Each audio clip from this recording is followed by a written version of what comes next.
সংস্কার কেন লাগে? সংস্কার লাগে যদু চলে গেছে, মধু আসবে। যদু ক্ষমতা থেকে বিদায়, এখন মধু আসার জন্য দাঁড়িয়ে আছে। এসে যদি মধু খায়, যদি মধু খায়, তাহলে তো দেশ আগের মতোই গেল। আগে ছিল এক সাদাবাস, এখন আসবে আর এক সাদাবাস। এই জন্য আমরা সংস্কার করতে চাচ্ছি, কিছুটা হলেও যাতে একটু পরিবর্তন আসে। 1000 ছাত্র মারা গেছে, হাজার হাজার ছাত্র আহত হয়ে গেছে।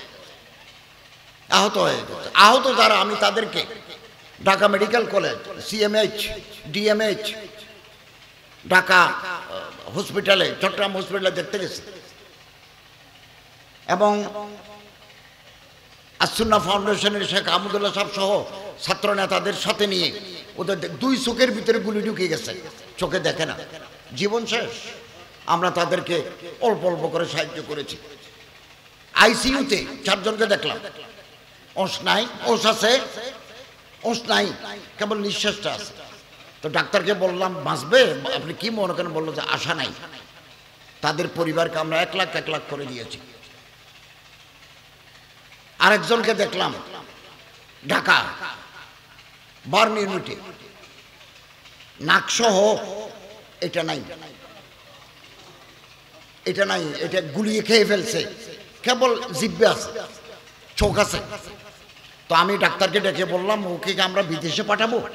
বললো না স্যার, আমরা রান থেকে গোস্ত নিয়ে, পিছন থেকে গোস্ত নিয়ে এখানে একটা নাক তৈরি করে দেবো, আগের মতো হবে না, গোস্ত দিয়ে আমরা মোটামুটি লাইন করে দেব।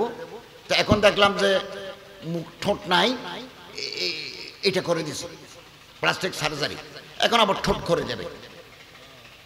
এখন ভালো করে কথা, ঠোঁট নাই যে, মুখ খোলা, ভালো করে কথা বলতে পারে না। এভাবে মানুষ হাত হারিয়েছে, পা হারিয়েছে, মুখ হারিয়েছে, 1000 মানুষ মারা গেছে। এই বিপ্লব, জুলাই বিপ্লব ব্যর্থ হতে দেওয়া যায় না। আমরা যদি ব্যর্থ হই, তাহলে অন্ধকারের অমানিসা আমাদের উপর ঝাঁপিয়ে পড়বে, আমাদের উপর আসবে। এদেশের হিন্দু, বৌদ্ধ, খ্রিস্টান, মুসলমান, পাহাড়ি জনগোষ্ঠী, নৃতাত্ত্বিক জনগোষ্ঠী, আমরা এদেশের নাগরিক, এদেশকে আমরা ভালোবাসি। প্রতিটি মানুষের অধিকার আছে। ঢাকা বিশ্ববিদ্যালয়ে পড়ার অধিকার একজন মুসলমানের যেমন, একজন হিন্দুরও তেমন, একজন বৌদ্ধরও তেমন, একজন খ্রিস্টানেরও তেমন, একজন পাহাড়ি লোকেরও একই অধিকার। রাজনীতি করার অধিকার আছে, ধর্মচর্চা করার অধিকার আছে। যারা একজনের উপাসনায় আরেকজনে আগুন ধরায় দেয়, তারা দুর্বৃত্ত, তারা কালপ্রিট। আমরা অ্যারেস্ট করেছি। আমি বিভিন্ন জায়গায় সিসি ক্যামেরা বসাই দিয়েছি। সচিবালয়ে আগুন দিল, সিসি ক্যামেরায় কাজ করেছে, এগুলোর ফুটেজ দেওয়া হয়েছে, কে আসছে আগুন ধরাতে, কারা কারা আসলো, এগুলো তদন্ত চলছে। তদন্তে যেটা হবে, এভাবে আইনানুগ ব্যবস্থা নেওয়া হবে। আপনি দেখবেন আগামী মাসে আরেকটা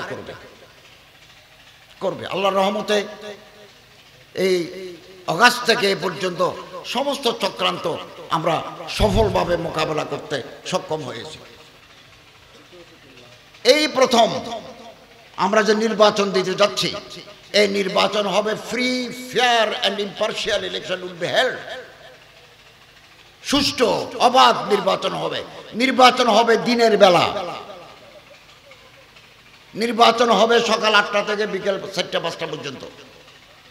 কোন সেন্টারে যদি ভোটের বাক্স কেড়ে নেয়, ওইটা আমরা তাৎক্ষণিকভাবে ওই সেন্টার বন্ধ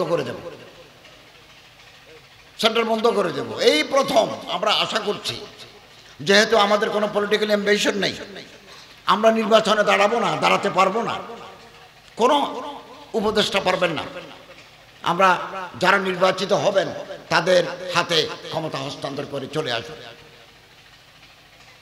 এই প্রথমবার মানুষ নিজের পছন্দের প্রার্থীকে ভোট দিতে পারবেন। তো আপনারা আসেন, প্রতিটি মানুষ, প্রতিটি নাগরিকের ভোটের অধিকার আছে, আপনি ভোট দেন, আপনার প্রার্থীকে ভোট দেন। কিন্তু জোর করে ক্ষমতায় থাকা, আইনাগর বানা, মানুষকে গুম করে ফেলা, বিরোধী দলের কর্মীদেরকে একজনের বিরুদ্ধে 30টা করে মামলা দেওয়া, এটা কোনো গণতান্ত্রিক সংস্কৃতি হতে পারে না। আমরা এই দেশকে ভালোবাসি, এদেশের জন্য যারা প্রাণ দিয়েছেন 1971 সনে, আমরা তাদের প্রতি গভীর শ্রদ্ধা জানাই। আমরা এই দেশটাকে গড়ে তুলতে পারলাম না। সিঙ্গাপুর আমাদের কাছাকাছি সময়ে স্বাধীন হয়েছে। কোথায় সিঙ্গাপুর, কোথায় বাংলা? ব্যাংকে টাকা নাই, সব টাকা নিয়ে গেছে, টাকা নাই। তবে আমরা দায়িত্ব নেওয়ার 5 মাসের ভিতরে 26% ফরেন রেমিটেন্স বাড়ছে। আমি গত সপ্তাহে লন্ডন থেকে আসছি, লন্ডন গেছি, বার্মিংহাম গেছি, সারে গেছি। ওখানে বাংলাদেশিদেরকে বলেছি আপনারা ব্যাংকিং চ্যানেলে টাকা পাঠান, তাহলে বৈদেশিক মুদ্রা আমাদের ঘরে আসবে। আস্তে আস্তে এটা বাড়ছে, অর্থনীতি স্বাবলম্বী হচ্ছে। সময় লাগে, 16-17 বছরের জঞ্জাল 4-5 মাসে পরিষ্কার করা যায় না, এগুলো সময় লাগে। তারপরেও আমরা বলছি আমরা চেয়ার ক্ষমতা ধরে রাখবো না। আগামী দিনে যারা আসবেন তাদের পথ সুগম করার জন্য আমরা কাজ করে যাচ্ছি। এবং আলহামদুলিল্লাহ ইতিমধ্যে আমরা আমার মন্ত্রণালয়ে হজের টাকা 1 লাখ টাকা কমিয়েছি। আমি জানুয়ারি মাসে সৌদি হজ মন্ত্রীর দাওয়াতে জেদ্দা যাব, মন্ত্রীর সাথে চুক্তি হবে। আমরা প্রথম 5 জন ডেলিগেশন যাচ্ছি, পরে আরেকটা দল যাবে। ভালো ভালো ঘর নেওয়ার চেষ্টা করছি। 1 কোটি টাকার ঔষধ আমরা হাজিদেরকে ফ্রি দেব। 1 কোটি টাকার ঔষধ 90 জন ডাক্তার নিচ্ছি আমরা, 120 জনের মতো assistant, technician, lab assistant, brother, sister, pharmacist, এদেরকে নিয়ে যাচ্ছি। গত বছর এটাতে জুনের 6 তারিখ হবে এই হজ সান্দাকা সাপেক্ষে। গত বছর আমরা 12 জনকে বাইপাস অপারেশন করাইছি, একেবারে বুক সিরি ওই করোনারি আটারের ভিতরে চর্বি ঢুকছে, এটাকে বদলাই দিছি। 12 জন, 5-7 জন ছিল ডায়ালিসিস রোগী, কিডনি নষ্ট হয়ে গেছে। 1 লক্ষ মানুষ হজে যায়, সবগুলোর জিম্মেদারি আমার মন্ত্রণালয়ের। গত বছর একটা লোক হারিয়ে গেছে, পাওয়া যায় নাই, পরে ওর লাশ পাওয়া গেল পাহাড়ের উপরে, হাড্ডিগুলো আছে, গোস্ত নাই। হেলিকপ্টার নিচে নেমে দেখলো ওর পাশে একটা ব্যাগ আছে, ব্যাগ খুলে দেখা গেল বাংলাদেশি পাসপোর্ট। হজ মিশনকে খবর দিল, তারা গিয়ে দেখলো যে বাংলাদেশি, ওর বাড়িতে খবর দিল, তারা আসলো, এরপরে দাফন করলো। এই জন্য বেশি বুড়া, মাথা ঠিক নাই, কিডনি নষ্ট, করোনারি আটারের ভিতরে বুকের ভিতরে চর্বি জমে গেছে, যক্কা রোগী, এগুলোকে হজে পাঠাবেন না। ওনারা যদি হারিয়ে যায় কোথায় পাবো আমরা, কোথায় পাবো? একটা উমরা যাত্রী আমরা খুঁজে পাই নাই। সৌদি সরকার বিভিন্ন হাসপাতালে দৌড়াদৌড়ি করছে, পাওয়া যায় নাই।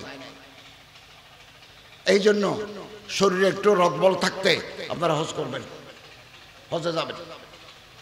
হজ অনেক বড় ইবাদত, কিন্তু শারীরিক ফিটনেস ইজ নেসেসারি, শারীরিক সক্ষমতা দরকার।